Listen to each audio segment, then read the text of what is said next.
नमस्कार, स्वागत है आप सभी का। मैं हूं आपके साथ ज्योति। बुलेटिन की शुरुआत करेंगे इस वक्त की बड़ी खबर के साथ। चंडीगढ़ से इस वक्त की बड़ी खबर सामने आ रही है। प्रदेश में हुई बिपरजॉय की एंट्री। 15 शहरों के लिए अलर्ट जारी कर दिया गया है। वही 60 किलोमीटर प्रति घंटे की रफ्तार हवा की होगी। मौसम विभाग ने अलर्ट जारी कर दिया है।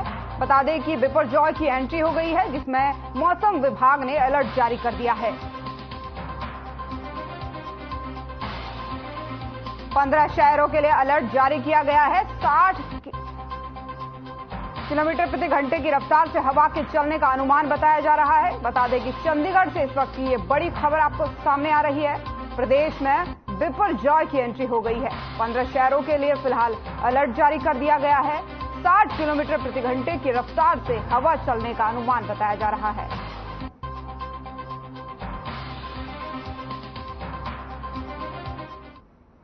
सीएम मनोहर लाल ने भारतमाला के रिंग रोड प्रोजेक्ट को लेकर जानकारी दी है। ट्वीट करते हुए सीएम मनोहर लाल ने बताया है कि केंद्रीय सड़क एवं परिवहन मंत्री नितिन गडकरी 20 जून को करनाल में करीब 1700 करोड़ की लागत से बनने वाले का निर्माण करेंगे। वहीं भारतमाला के रिंग रोड प्रोजेक्ट की आधारशिला रखकर जनता को बड़ी सौगात देंगे। ये प्रोजेक्ट न सिर्फ जिले में विकास का नया आयाम स्थापित करेगी, बल्कि इससे लोगों को रोजगार के नए नए अवसर भी मिलेंगे।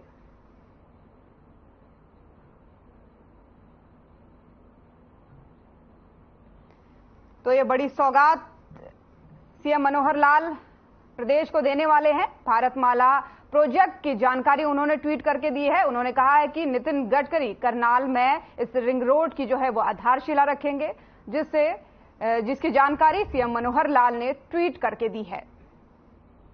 तो भारतमाला के प्रोजेक्ट की जानकारी सीएम ने ट्वीट करके दी है। उन्होंने बताया है कि नितिन गडकरी इसकी आधारशिला रखने वाले हैं।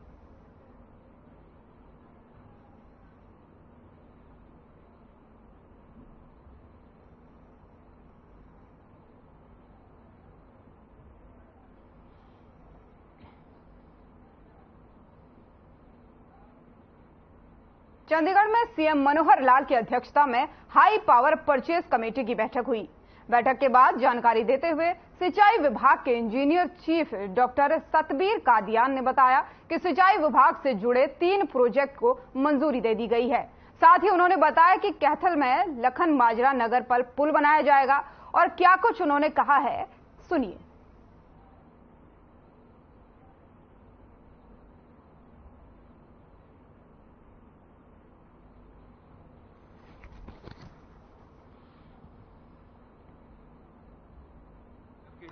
इसकी एक्सकेवेशन करेंगे और इसमें जो हमारी पाटौदी डिस्ट्रीब्यूटरी है उससे बारिश के दिनों में जो पानी सिंचाई के लिए इस्तेमाल नहीं होता है उसको रिचार्जिंग के लिए इंदौरी नदी में इस्तेमाल करेंगे।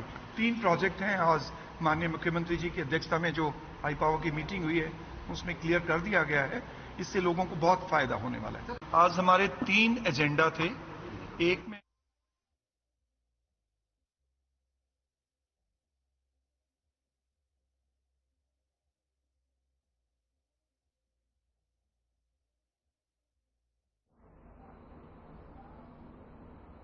कैबिनेट मंत्री मूलचंद शर्मा ने एनआईटी विधानसभा में जन संवाद कार्यक्रम किया। आचार संहिता पर उन्होंने कहा है कि मैं पूरे प्रदेश का मंत्री हूं, कहीं भी आ जा सकता हूं और मेरा तो ये जिला है। 37 साल का राजनीतिक जो जीवन है उनका वो यहीं बीता है। साथ ही उन्होंने कहा कि मैं अपनी प्राइवेट गाड़ी से जाऊंगा, सरकारी अमले से नहीं जाऊंगा। ये मेरा निजी कार्यक्रम है। उन्होंने कहा है जब मेरी गाड़ी नहीं है, सरकारी अमला नहीं है, तो जाने में कोई भी मुझे नहीं रोक सकता। उन्होंने कहा कि कुछ विपक्ष के साथियों को हजम नहीं हो रहा है मेरा यहां आना। उन्होंने साथ ही कहा कि जनसंवाद कार्यक्रम से सरकार की लोकप्रियता बढ़ती है।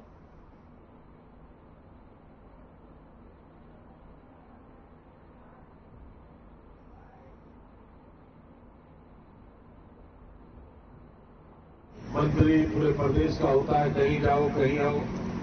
और मेरा तो जिला है, मैं तो 37 साल का राजनीतिक जीवन है। मैं 27 साल में एमएलए बना और 37वां मेरा राजनीतिक ये साल है। और मैं जो मेरे सरकारी कार्यक्रम है खेड़ी गुजरात में है, नेकपुर में है, पाली में है।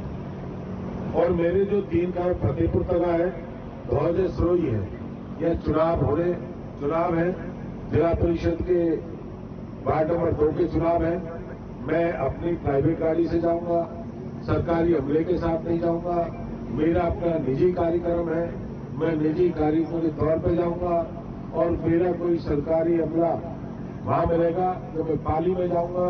पाली बाहर है, शाम को मेरा 4 बजे कार्यक्रम है, 4:30 बजे, और मेरे अपने कार्यक्रम में मैं जा नहीं सकता है। मंत्री पूरे प्रदेश का होता है, कहीं जाओ कहीं आओ।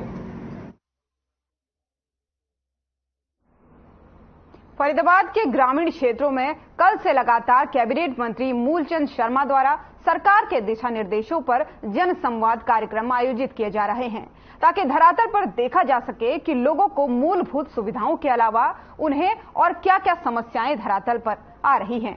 इसी कड़ी में आज कैबिनेट मंत्री ने खेड़ी गुजरात गांव का दौरा किया और ग्रामीणों से जन संवाद किया।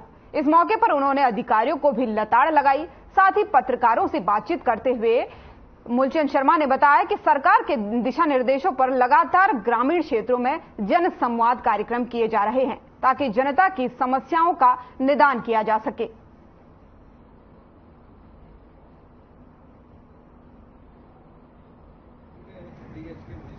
खेड़ी गुजरात जन संवाद कार्यक्रम है, इसमें मैं पहुंचा हूं और लोगों की समस्या है, लोगों की मूलभूत पानी की है, राशन की है, कोई सड़क की है, पीडब्ल्यू है, पब्लिक हेल्थ है, लोगों की छोटी छोटी समस्या है और प्रदेश के मुख्यमंत्री मनोहर लाल जी ने इसकी शुरुआत की है।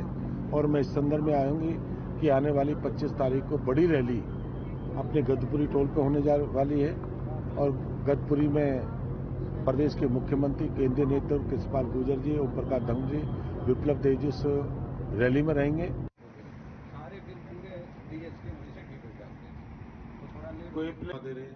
वो तो टोटली फ्रॉड है।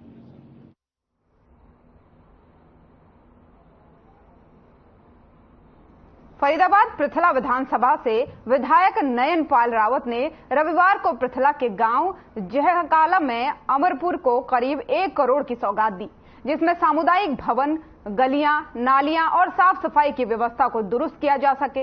इस बीच विधायक नयनपाल रावत ने बताया कि कोरोना काल के दौरान गांव में विकास नहीं हो पाया था, लेकिन अब मनोहर सरकार के आशीर्वाद से अगले 1 महीने में गांव में विकास की झड़ी लग जाएगी।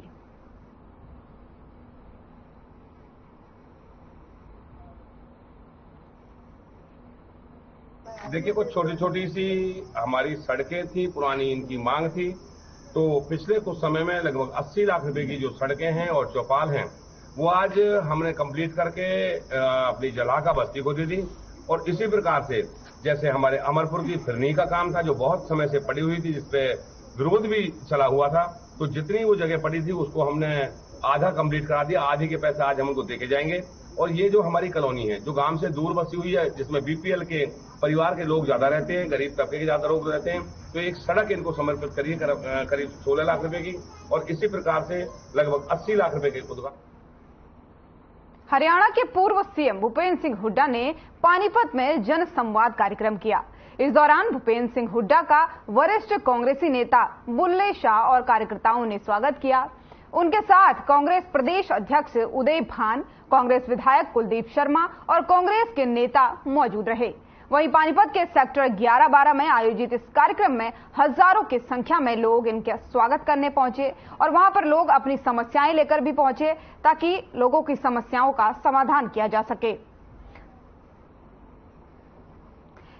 भारतीय जनता पार्टी की सरकार के कार्यकाल में बेरोजगारी, भ्रष्टाचार, महंगाई और अपराध में हरियाणा नंबर 1 बन चुका था, ऐसा इनका कहना है। उन्होंने बीजेपी की सरकार पर निशाना साधते हुए भूपेंद्र सिंह हुड्डा ने यह कहा है।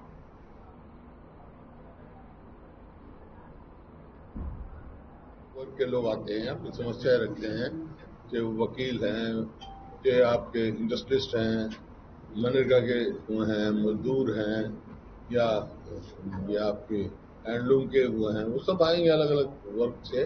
जितने भी सब अलग उनसे अलग अलग बात होगी और आमने सामने बात होगी और वो अपनी समस्याएं बताएंगे। वो समस्याएं हम उठाएंगे, उनके लिए उनके हित की लड़ाई लड़ेंगे। ये कार्यक्रम हमारा, और ये कार्यक्रम रोहतक में हो चुका है, ये कार्यक्रम कुरुक्षेत्र में हो चुका है। ये कार्यक्रम पानीपत में है, अगला कार्यक्रम हम करनाल में करेंगे। तो मुख्य रूप से कितनी क्या सी समस्याएं आ रही है, लोग क्या समस्याएं लेके आपके पास आ रहे हैं? जिससे बेरोजगारी है, महंगाई है, भ्रष्टाचार है, कानून व्यवस्था है, ये मुख्य है। तो अपना अपना काम, अपनी पार्टी की रैली कर रहे हैं, हम अपना काम कर रहे हैं। बात तो ये जनतंत्र है, जिसको लोग चाहेंगे वो आ जाएगा। चुनाव होंगे 24 में। कुछ लोगों को हिरासत में भी लिया गया, नजरबंद कर दिया गया रात में। क्यों? भाई विरोध ना करे, काले झंडे ना दिखाए। और ये हरियाणा सरकार का जो है वो दर्शाता है कि ये सरकार हिल चुकी है, मतलब अपना विश्वास खो चुकी है लोगों का। ये कब गठबंधन टूट जाएगा, ये तो कभी भी किसी समय, अभी आप देख रहे हो। और भारतीय जनता पार्टी ने तो जिसको पहले इनेलो को खत्म किया, जेजेपी को खत्म करेगी, वो उधर अकाली खत्म की है। जिससे इनका रहेगा उसी पार्टी को खा जाएगी। और इनकी पूरी जो ना कच्चा चिट्ठा, जो दुष्यंत चौटाला का इनका सारा, वो पूरी फाइल तैयार हुई पड़ी है। ये इनकी हिम्मत ही नहीं हुई इसके सपोर्ट वापस ले लें। दुष्यंत चौटाला की मजबूरी है। सारे जो चाहे वो घोटाला, खान घोटाले हो, रजिस्ट्री घोटाले हुए हो, शराब घोटाले हो, सारे तो उसके महकमे में हुए, सारे उसी की सरपरस्ती में। तो इनकी तो पूरी, आज का एमएलए राम अवतार फिल्म देखिए ना, तो उसमें वो इनकी फाइल रखी हुई है। तो इनकी हिम्मत नहीं उनके सामने बोलने की, और इसलिए ये सिर्फ बयानबाजी तक ही और वो सीमित है। और ये सपोर्ट अपने विड्रॉ कर नहीं सकते, नहीं एक भी दिन सत्ता नहीं छोड़ सकते।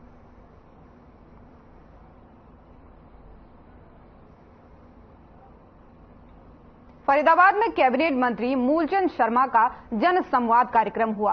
कार्यक्रम को लेकर कांग्रेसी विधायक नीरज शर्मा ने आरोप लगाया कि मंत्री के जनसंवाद में उन्हीं की एनआईटी विधानसभा में उन्हें कार्यक्रम का न्योता नहीं मिला।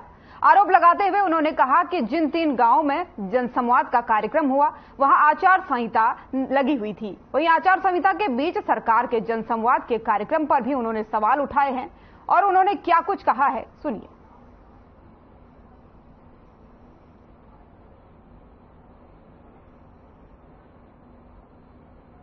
के साथ कहना पड़ रहा है कि सरकार जनसंवाद के नाम पे अपनी जनसभाएं कर रही है और सरकारी पैसे का दुरुपयोग कर रही है। आज मेरी विधानसभा में माननीय मंत्री जी का जनसंवाद कार्यक्रम था। मुझे बड़े दुख के साथ कहना पड़ा कि अगर जो आप वास्तव में जनता की समस्याएं सुनना चाहते हो, उनका समाधान करना चाहते हो, आपको स्थानीय प्रतिनिधि को जरूर बुलाना चाहिए था। कम से कम मैं बताता तो सही कि मेरे इस गांव की समस्या का मैंने ये प्रश्न लगाया है। बड़े दुख के साथ कहना पड़ रहा है कि सरकार जनसंवाद के नाम पे अपनी जनसभाएं कर रही है और सरकारी पैसे का दुरुपयोग कर रही है। आज मेरी विधानसभा में माननीय मंत्री जी का जनसंवाद कार्यक्रम था। मुझे बड़े दुख के साथ कहना पड़ा कि अगर जो आप वास्तव में जनता की समस्याएं सुनना चाहते हो, उनका समाधान करना चाहते हो, आपको स्थानीय प्रतिनिधि को जरूर बुलाना चाहिए था। कम से कम मैं बताता तो सही कि मेरे इस गांव की समस्या का मैंने ये प्रश्न लगाया है। बड़े दुख के साथ कहना पड़ रहा है कि सरकार जनसंवाद।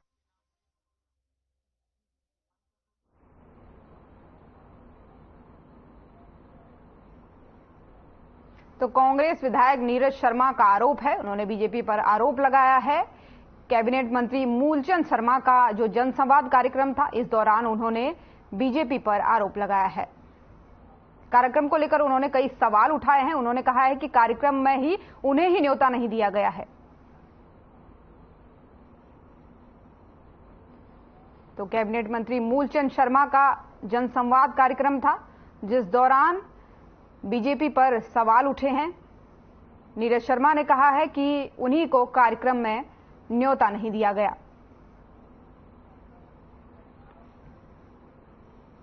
खबर फरीदाबाद से है, जहां आम आदमी पार्टी के नेता अशोक तंवर ने कहा है कि हरियाणा में अगली सरकार आम आदमी पार्टी की बनेगी। इस मौके पर अशोक तंवर केंद्र और हरियाणा सरकार पर जमकर बरसे। अशोक तंवर ने कहा कि हरियाणा में कानून व्यवस्था नाम की कोई चीज बची नहीं है। हरियाणा के मुख्यमंत्री बड़े बड़े दावे करते हैं, लेकिन धरातल पर देखा जाए तो हरियाणा में अर्थव्यवस्था, कानून व्यवस्था ठप पड़ी हुई है।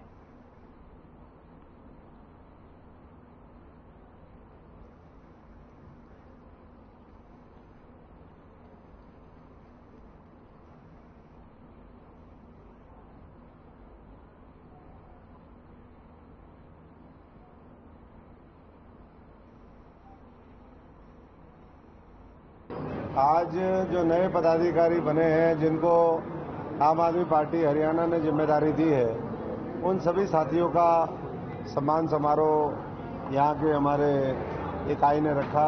लोकसभा अध्यक्ष, जिला अध्यक्ष, उनकी पूरी कार्यकारिणी ने, और सभी इसमें जो भी हमारे फ्रंटल विंग है, सेल हैं, डिपार्टमेंट हैं, उन सब के पदाधिकारी आए।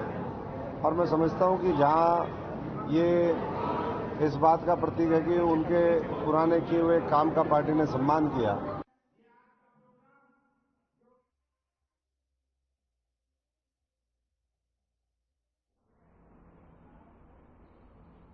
पिछले 10 दिन से बिजली कर्मचारी सब डिवीजन नंबर 20 में जेई के खाली पड़े पद के लिए प्रदर्शन कर रहे थे।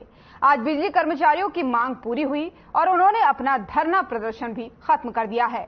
यूनिट सचिव सतबीर देशवाल ने मीडिया से बात करते हुए ये जानकारी दी है। बता दें कि हमारे चैनल ने इस खबर को प्रमुखता से उठाया था। बिजली कर्मचारियों की मांग को हमारे चैनल ने प्रमुखता से उठाया था, जिसका असर भी अब देखने को मिला और बिजली कर्मचारियों की मांग को बिजली के उच्चाधिकारियों ने मानते हुए जेई के रिक्त पदों पर भर्ती का ऐलान किया है। तो हमारे चैनल ने इस खबर को प्रमुखता से उठाया था। बिजली कर्मचारियों की मांग को लेकर के हमारे चैनल ने जो मुहिम चलाई थी, अब जेई के जो खाली पद थे उनको, उन रिक्त पदों को भरने का यहां पर ऐलान कर दिया गया है। आपको बता दें कि बिजली कर्मचारियों की जो मांग थी उसको लेकर के हमारे चैनल ने एक मुहिम चलाई थी, जिसके बाद से खाली पड़े पदों को भरने का यहां पर ऐलान कर दिया गया है। जेई के रिक्त पद पड़े थे, जिनको अब फिलहाल आपको बता दें कि भरने का, यानी रिक्त पदों पर भर्तियां करने का ऐलान करा दिया गया है। कर्मचारियों ने अब इस बात को लेकर के जब उनकी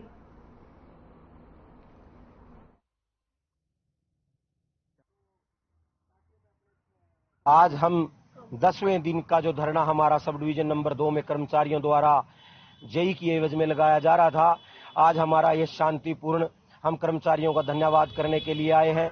उन अफसरों का भी धन्यवाद करते हैं जिन्होंने इस प्रकरण में हमारा तहे दिल से साथ दिया। जो जेई यहां पर आना था ऑनलाइन ट्रांसफर पॉलिसी के तहत, वो हमारा आ चुका है। शुक्रवार को उसने ज्वाइन कर लिया है। हम अपना धरना शांतिपूर्ण तरीके से चला रहे थे और भविष्य में बोर्ड मैनेजमेंट को यह चेताना चाहते हैं। आज तो हमारा ये धरना ऑनलाइन ट्रांसफर पॉलिसी के तहत हमारा जेई आ चुका है। हम अपना धरना खत्म कर रहे हैं।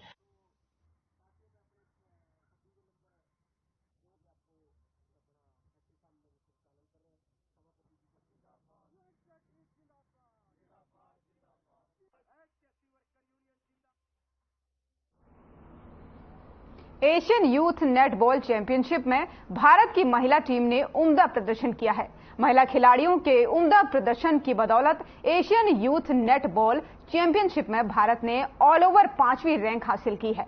खिलाड़ियों और कोच का बहादुरगढ़ पहुंचने पर जोरदार स्वागत किया गया। वहीं साउथ कोरिया के जेएनयू शहर में 10 से 17 जून तक एशियन यूथ नेटबॉल चैंपियनशिप का आयोजन किया गया था।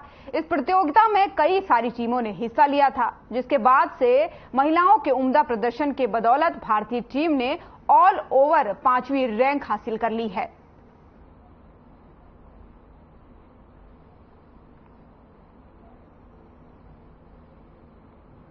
ये एशियन यूथ चैंपियनशिप थी, इसमें हरियाणा की लड़कियों ने ओवरऑल पार्टिसिपेट किया हर एक स्टेट से, तो काफ़ी अच्छा लगा। हमारा डिसिप्लिन इसमें बहुत अच्छा था और जो टीम की यूनिटी गेम से ऊपर होती है, फर्स्ट हमें नेटबॉल में उसको प्रायोरिटी दी जाती है।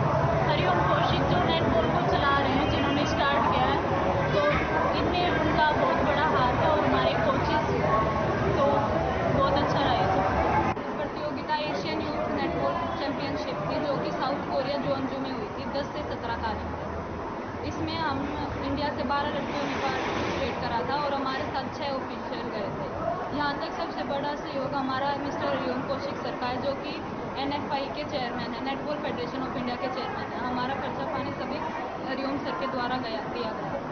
कब से कब तक हुई थी प्रतियोगिता? ये 10 से 17 जून तक हुई थी। कहाँ हुई थी प्रतियोगिता? South Korea जोंजू।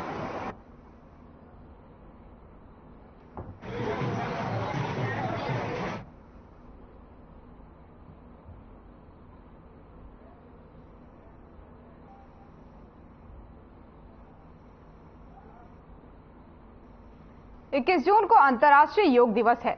इससे पहले प्रशासन ने सभी तैयारियां कर ली हैं।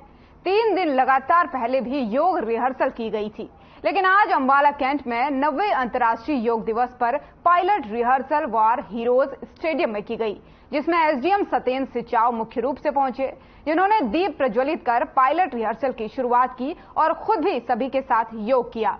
उससे पहले एसडीएम ने मैराथन को हरी झंडी दिखाकर रवाना किया था। वहीं मैराथन मुख्य बाजारों में से होते हुए मेमोरियल स्टेडियम पहुंची थी। आपको बता दें कि एसडीएम सिचाव ने बताया कि 21 जून को अंतर्राष्ट्रीय योग दिवस है। उसी उपलक्ष्य में आज पायलट रिहर्सल की गई।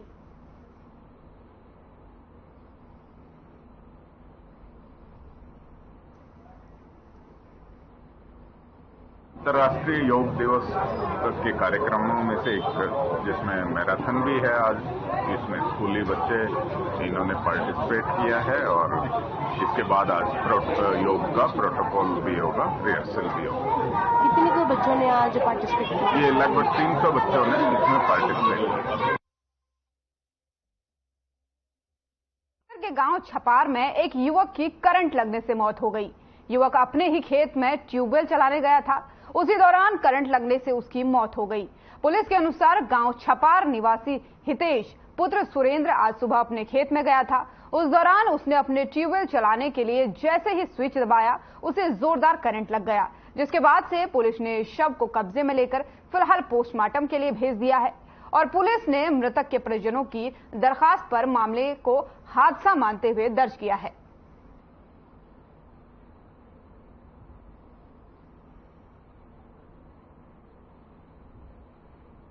आज सुबह करीब 7:30 बजे हमारे को सूचना मिली कि जीएच झज्जर में हितेश पुत्र सुरेंद्र वासी छपार बिजली का करंट लगने से बरोड डेड पहुंचा है। पुलिस भेजे, जिस इतला के ऊपर मैं और मेरा साथी सब एसपीओ हाजिर आए हैं और इसके वारसान ने हमारे को दरखास्त दी है कि यह हादसा बिजली ट्यूबवेल चलाते समय इत्तेफाक से हुआ है, इसमें किसी का कोई कसूर नहीं है और इस संबंध में मृतक हितेश का पोस्टमार्टम कराया जा रहा है। कहाँ का रहने वाला है? ये छपार गांव का रहने वाला था, जिला झज्जर में। आज सुबह की घटना है? ये आज सुबह करीब 7 बजे के आसपास का हादसा है।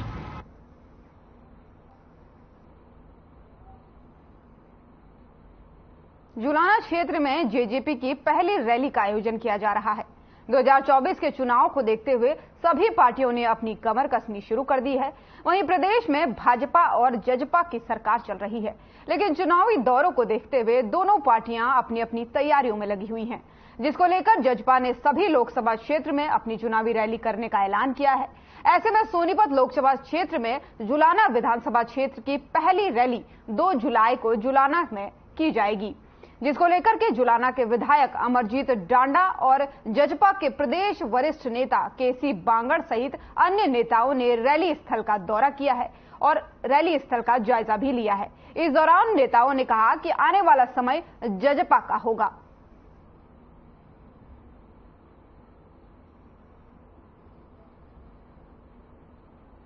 प्रदेश के उप मुख्यमंत्री श्री दुष्यंत चौटाला जी की सोनीपत लोकसभा क्षेत्र को लेकर के एक जनसभा यहाँ पर है, जो कि जुलाना में रखी गई है और जननायक जनता पार्टी की चौधरी देवलाल की विचारधारा को, जिसके आधार पर जननायक जनता पार्टी चल रही है, उन विचारों को जन जन तक पहुँचाया जा सके और आने वाले चुनावी वर्ष लगभग शुरू हो गया है लोकसभा के लिए। तो अप्रैल या मई 2024 में जो चुनाव है उसकी तैयारी हेतु जननायक जनता पार्टी ये लोकसभा क्षेत्र की पहली रैली करने को जा रही है।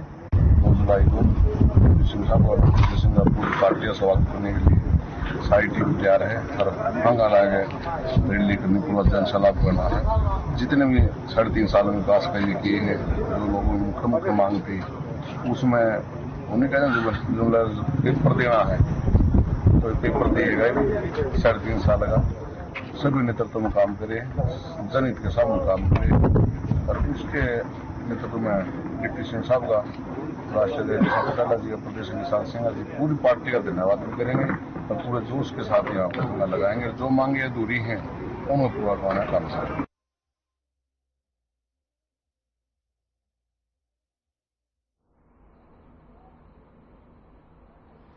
और बुलेटिन में फिलहाल इतना ही, मुझे दीजिए इजाजत।